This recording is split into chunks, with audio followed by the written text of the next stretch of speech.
Hello, my name is Tiptoe the Tank, and welcome back to the Tank Squad, where we talk about the secretive, the mysterious, and the unsolved. It's wonderful to have you back with me this week. Before we get too deep into today's adventure, we have some house cleaning to do. You see, I stand by everything I say and do on the show, but apparently we just can't talk about things openly and fairly because that's how lawsuits happen, how the government gets involved. Because free speech is a myth, and I'm about 5 words away from being put in a free speech jail.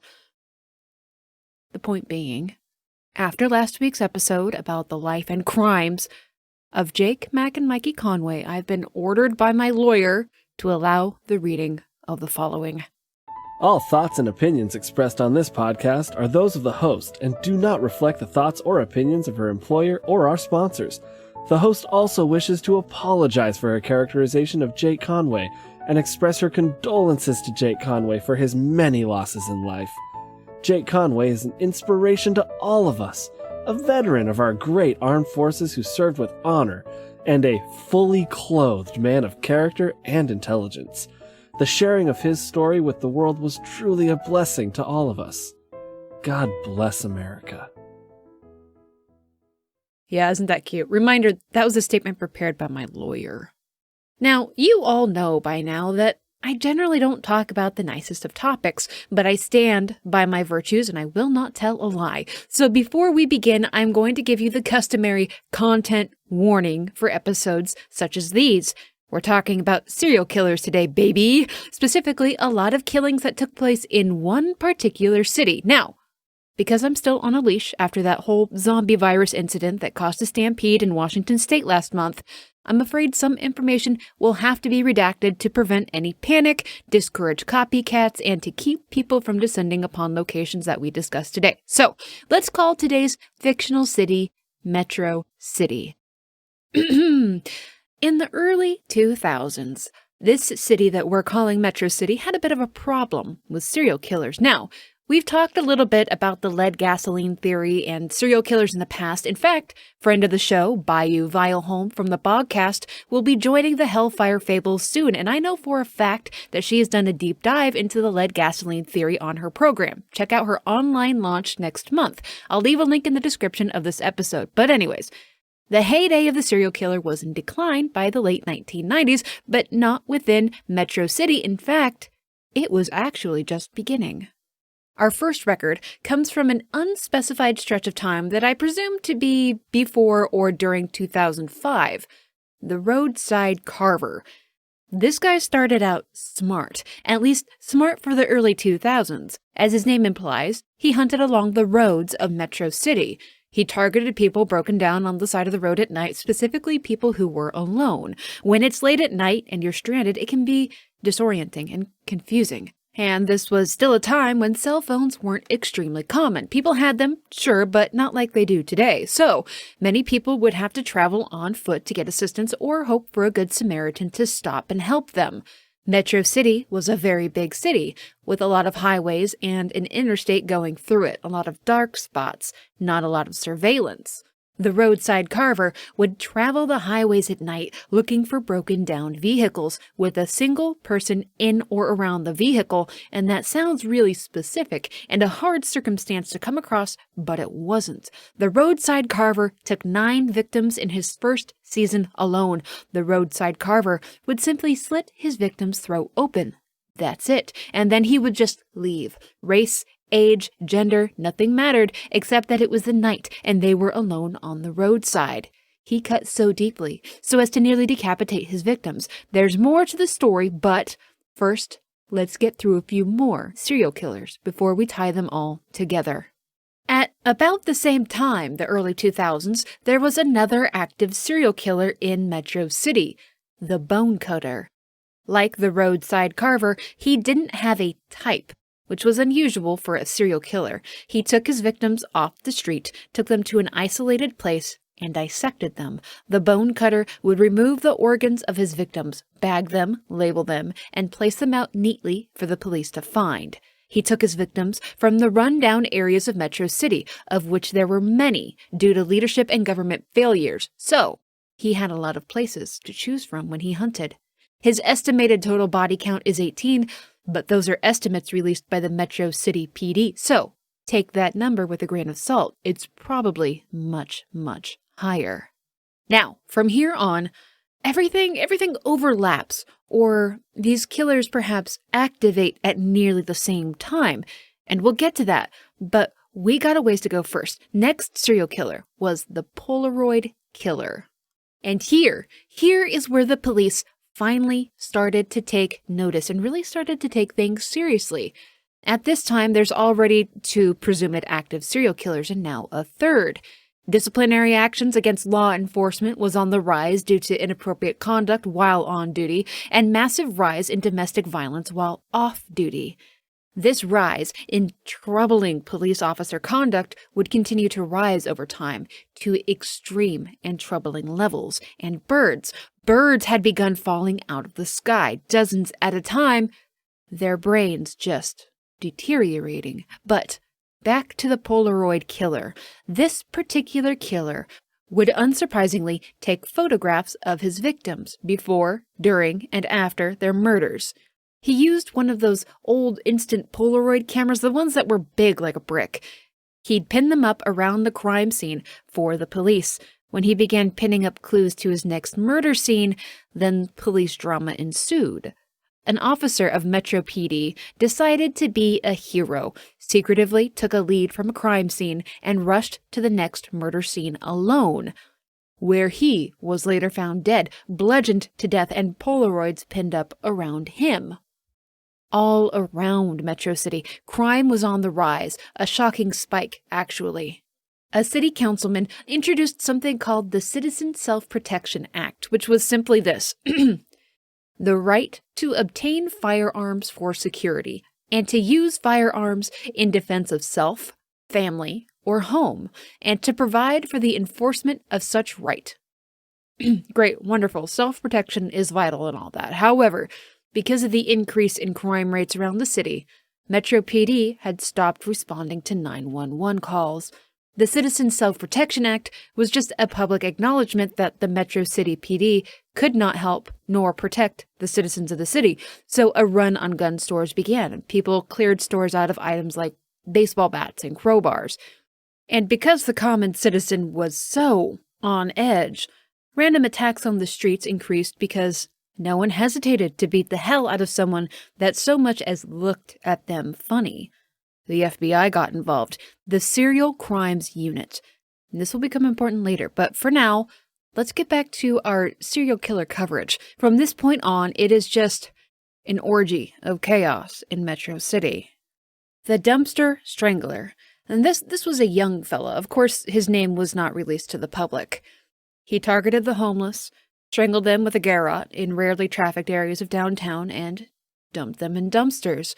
Presumably, he did this so that the bodies would be taken care of for him, taken to the dump and just left there, except so many services in the city were being shut down that they were only really provided to the affluent parts of the city, and the dumpsters weren't being emptied. They began to reek that special rotting corpse reek, which attracted attention. For months, it was almost a weekly occurrence on top of the other serial killings taking place that someone would find a body inside of a dumpster. Next, the window washer. And this one really sets me on edge. It wasn't what you would think. See, when I hear the window washer serial killer, I think of someone who either worked as a window washer on one of those big buildings that used that as an in into someone's home or workplace, or maybe one of those people that tries to force you to pay for them to wash your car windshield at an intersection. But the window washer, you see, they got a body harness and a rope set, and rappelled down apartment complexes at night, dressed with a mask and a cape, looking for a kid's bedroom, in particular, little boys. Then they'd knock on their window, pretend to be a superhero, and when the kid opened the window, well, they'd grab them and throw them out onto the street, killing the kid on impact.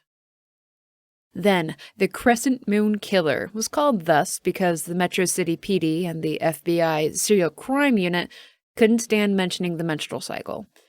The killings didn't even align with whether there was a crescent moon or not. It was just every 28 days, a man was killed on the streets of Uptown. Now, This one was picked up on quickly because the victims were upper middle class. They were men who were quote-unquote important enough to be missed right away, and a used tampon was shoved in each of their mouths after the murder took place. No indication of how they were actually killed, probably stabbings based on the vague description in the report.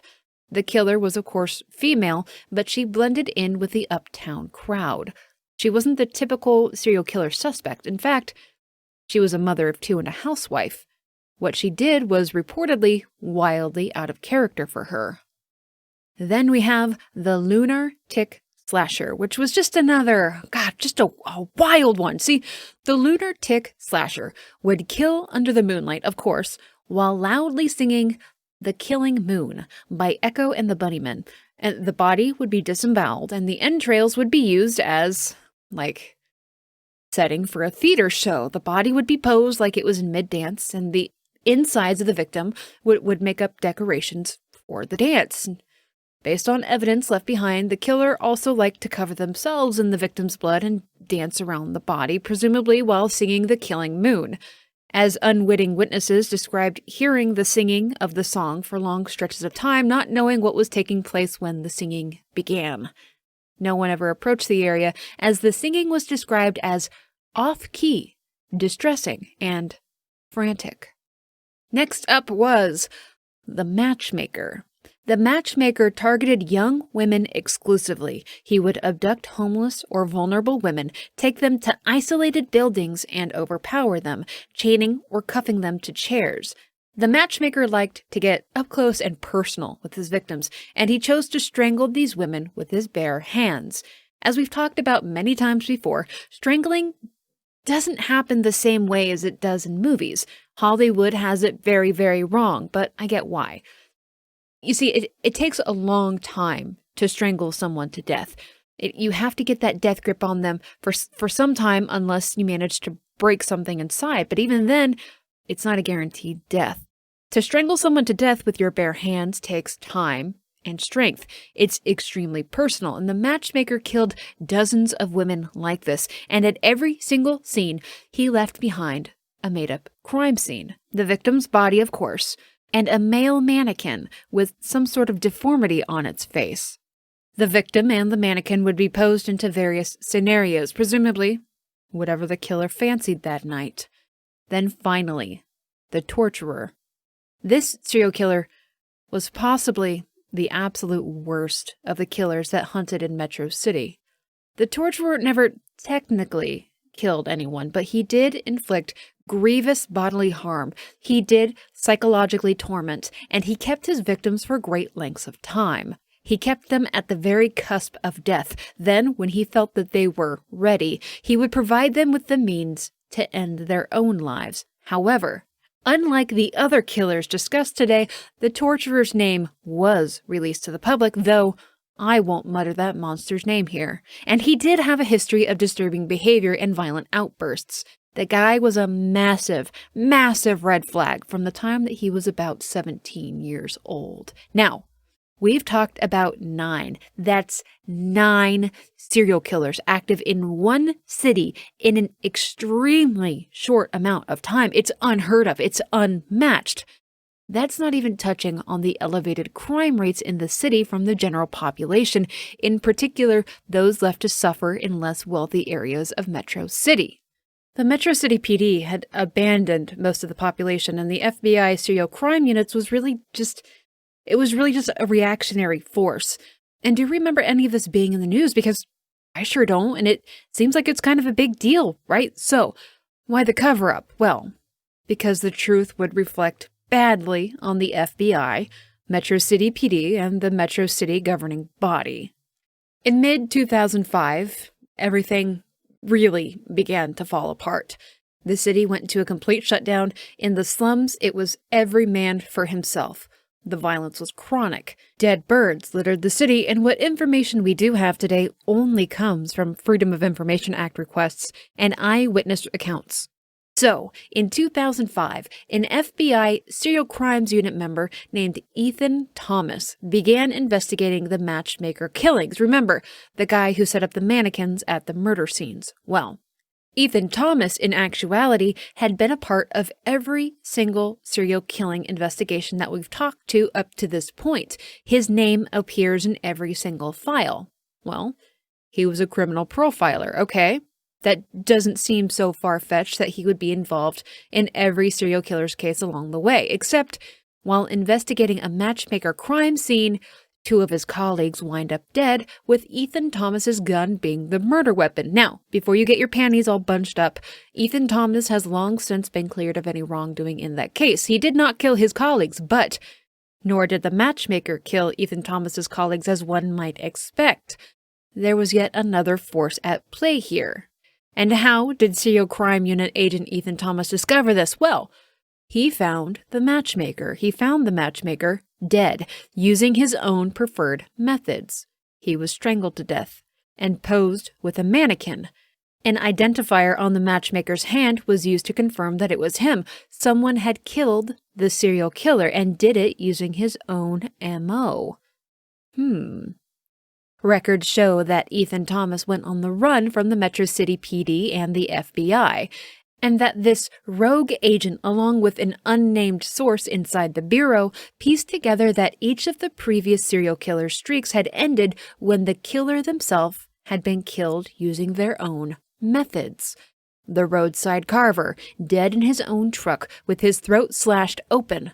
The bone cutter, found in an abandoned subway in labeled baggies for the police. The Polaroid killer, found hanging from a fence decorated in photos of his own murder process with his camera at his side. The dumpster strangler, found in the dumpster of the apartment complex where he and his family lived. The window washer was found in the street wearing his harness and fake superhero costume. The Crescent Moon killer was found behind the bank she used to hide money away from her husband, one of her own tampons inside her mouth. And the Lunar Tick Slasher was the star of his own little dance stage inside the abandoned shopping center he called home. The only living serial killer on Ethan Thomas's list was the torturer, so maybe it was him. Well, now, hold on. That's what Ethan Thomas and his anonymous assistant in the Serial Crimes Unit thought. Except he was tracked down by Ethan Thomas that very night, and wouldn't you know it, the torturer was dead of a self-inflicted injury, killed using his own MO. The only thing these serial killers had in common was death via their own MOs and the presence of Agent Ethan Thomas in their investigations. How suspicious. And from here, well, all records were scrubbed. It's been, 16 years now? And the FBI destroyed all records beyond this point. Well, no, hold on now, excuse me, that's not entirely correct. You see, the FBI states officially that after the torturer was found dead, all serial killings ended and gradually order was restored to Metro City, except, what does SKX stand for? The letters SKX appear many, many times throughout the final report made by Ethan Thomas himself, yet, well, there's no clarification on what or who it is. Hey, idiot. Excuse me? Who is this? Hey, it's Bayou. Bayou. Yeah. What do you want, Bayou? Well, you got it all wrong. Got what all wrong? Metro City, what happened there? Bayou? Yeah, idiot. This isn't a live podcast. Oh, okay. How do you know that I'm talking about Metro City? Anyway, look up Oro. The Oro. The Oro. And what's that? O-R-O. They're like a cult that wants to take over the world. Oh, sure. Why don't you cover it, Bayou? Well, I don't talk about serial killers. But you just said they're a cult. Yeah, I'm just trying to help you be less boring. I don't think I'm boring. Trust me, you're boring. How are you even talking to me right now? Bye now. All right, so I took a bit of a break there to go and look up this Oro business, and I've been informed by my lawyer that speaking of the Oro, just mentioning the word Oro can open us up to some sort of liability. Oh, I don't know. I've been instructed to not speak about the Oro, an ancient secretive collective that wants to take over the world and can drive people insane using the vibrations of their own vocal cords. I definitely can't research the Oro and warn you about them, so... Oh, look at the time, though. It's time for me to be ending this week's Tank Squad. Thanks for joining me. Come back next week when we talk about the death of an empress and the conspiracy behind her murder at the hands of her lover bodyguard. Tiptoe out.